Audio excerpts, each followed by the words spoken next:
Afternoon, Kesh. Sharp focus on job creation and strengthening the economy tonight, no doubt, Vuyo.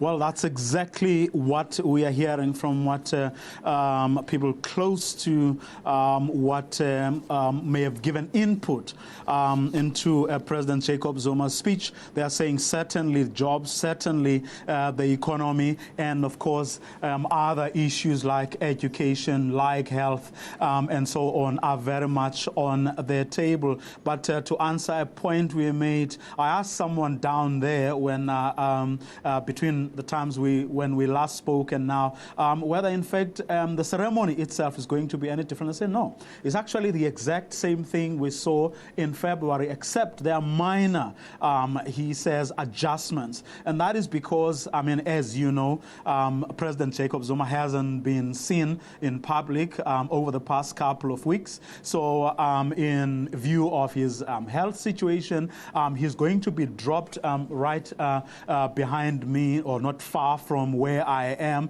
So in other words, he's not going to go through that long route up Adderley Street and then coming to Parliament. So he's going to come straight from home and then be dropped here. And that's one minor change. But as for the rest, the speech is going to be exhaustive, we're told. It's going to touch on all the issues that the government believes need to be touched on. And that's exactly what's going to happen. So things stay pretty much as they are. It's a State of the Nation address like any other. It does look like a hive of activity behind you, Vuyo. What can we expect from tonight's program? Take us through. Well, of course, I mean, in the next, I mean, what you're seeing behind me, some workmen busy putting on sort of some little final touches to the tents and to how the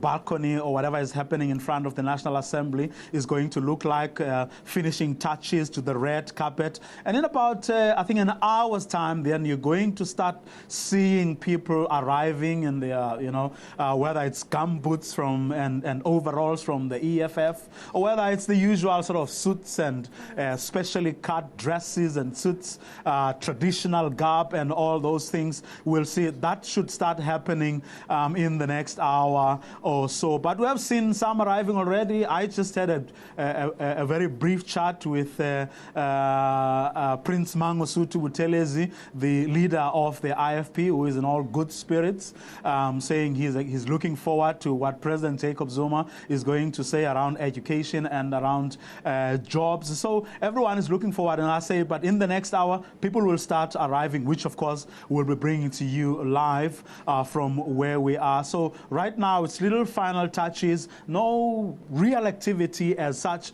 but in the next hour, certainly, people will start arriving, showing off their little suits and specially made costumes, and it will be all systems go.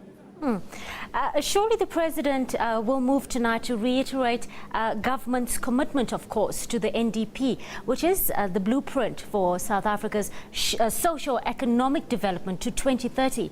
But how likely is he, Vuyo, to set out very concrete plans around the vision it espouses? Well, I think the document itself is the vision that the government is trying to make sure that everyone sort of rallies behind it. And President Jacob Zuma has said it repeatedly, especially over the past few months, that that is going to be the focus of his government. And if you ask me, there won't be any arguments over that, certainly from the ANC, certainly from the biggest of the opposition parties, which is the Democratic Alliance. They are on record as having said that they support the National Development Plan wholeheartedly. In fact, from where they sit, the ANC and the ANC government have actually been moving at a snail's pace to actually implement what South Africans are expecting them to implement. Where, of course, there is resistance, as you know, it's within the alliance partners of the the ANC, namely the Congress of South African Trade Unions, as well as the South African Communist Party. But perhaps more importantly, at the Lekgotla that the ANC held about a week ago or so, it was agreed that overall there is consensus or agreements over the National Development Plan. But of course, there are areas of concern which all the parties actually committed to trying and resolve, but they also agreed that where they agree, which is on the majority of the chapters and so on, those the government should go ahead and implement without wasting any time.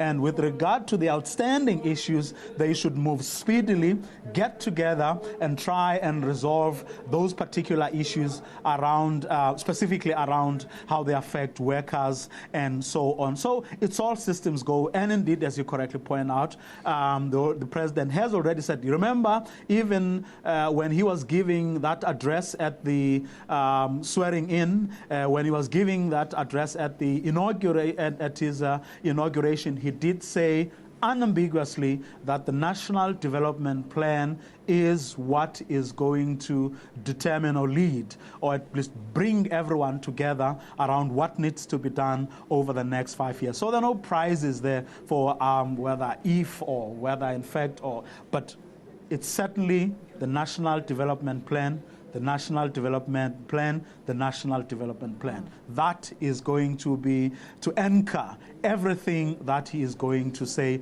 today.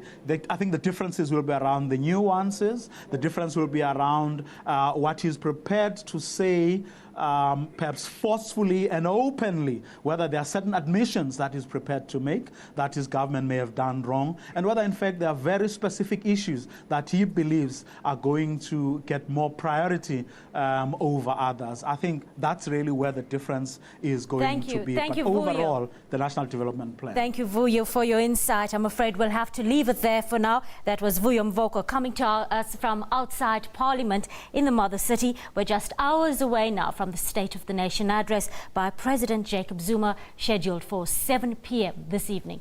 Moving further afield now, 15 people have been killed in Kenya in fresh attacks last night. This time militants targeted Poromoko, a few kilometers from